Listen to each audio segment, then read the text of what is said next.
कभी ऐसा लगा है जो इंसान आपको शुरू में सबसे ज्यादा समझता था वही धीरे धीरे सबसे ज्यादा कंफ्यूज करने लगता है। रिलेशनशिप में प्रॉब्लम प्यार की होती है या ह्यूमन साइकोलॉजी की? तो इस वीडियो में आज हम बात करेंगे रिलेशनशिप साइकोलॉजी की, यानी कि वो सच जो अक्सर लोग फील तो करते हैं लेकिन समझ नहीं पाते। अगर आप रिलेशनशिप में हो या कभी इमोशनली अटैच हुए हो तो ये वीडियो आपको खुद को और सामने वाले को बेहतर समझने में मदद करेगा। सो एवरीवन, मैं हूँ नायशा। तो बिना टाइम वेस्ट किए शुरू करते हैं।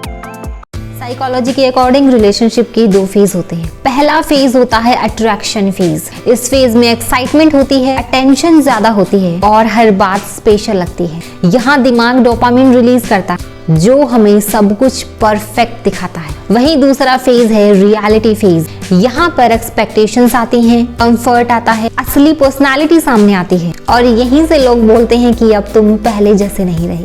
सच ये है कि लोग बदलते नहीं हैं, उनका रियलिटी फेज सामने आने लगता है। ओवरथिंकिंग रिलेशनशिप का साइलेंट किलर है। जब आप लेट रिप्लाई आने पर कोई स्टोरी बना लेते हो, उनकी टोन से कोई मीनिंग निकाल लेते हो और बिना पूछे कुछ भी अज्यूम कर लेते हो, तो उस टाइम आप सामने वाले से नहीं अपने दिमाग से लड़ रहे होते हो। साइकोलॉजी कहती है कि दिमाग को अनसर्टेनिटी बिल्कुल भी पसंद नहीं, इसीलिए जब क्लैरिटी नहीं मिलती है तो ब्रेन नेगेटिव आंसर्स खुद बनाने लगता है। और प्रॉब्लम तब होती है जब आप गलत सोचने के साथ साथ उसे कंफर्म भी नहीं करते।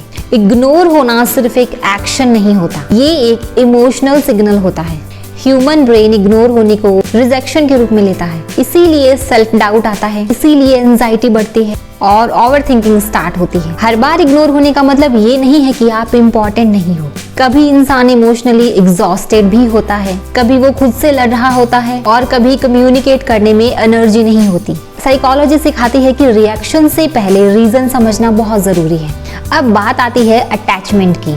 एक होता है हेल्दी अटैचमेंट कि मैं तुम्हारे साथ हूँ लेकिन अपनी पहचान के साथ। इसके ऑपोजिट दूसरा होता है अनहेल्दी अटैचमेंट कि तुम मेरे बिना कुछ नहीं और मैं तुम्हारे बिना कुछ नहीं। और जब अटैचमेंट एक डर बन जाता है तो प्यार कंट्रोल में बदल जाता है। साइकोलॉजी का सिंपल रूल है, जितना ज्यादा डर उतना ही ज्यादा कंट्रोल, और जहाँ पर कंट्रोल आता है वहाँ पर रिलेशनशिप और भी ज्यादा हैवी हो जाता है। ट्रस्ट एक बार टूट जाए तो रिलेशनशिप खत्म होता है ये जरूरी नहीं। हाँ, ट्रस्ट वर्ड्स के साथ वापस नहीं आता, ना ही प्रॉमिसेस से। वो आता है तो कंसिस्टेंट एक्शन से।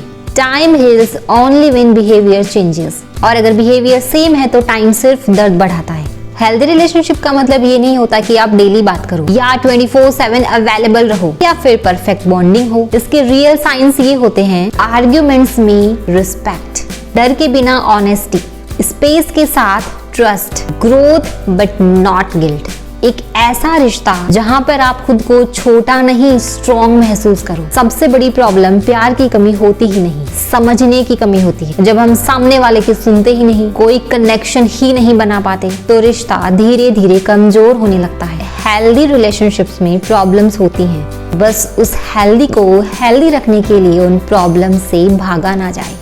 अपने दिमाग को हल्का रखने की कोशिश किया करो, गहरी सांसें लिया करो, उनको महसूस किया करो, खुद के साथ बैठने की भी आदत डालो, आपको चीजें बेहतर समझ आने लगी। अगर ये वीडियो आपको एक मिरर के जैसा लगा हो तो click on the like button and इस चैनल को सब्सक्राइब जरूर कर लेना।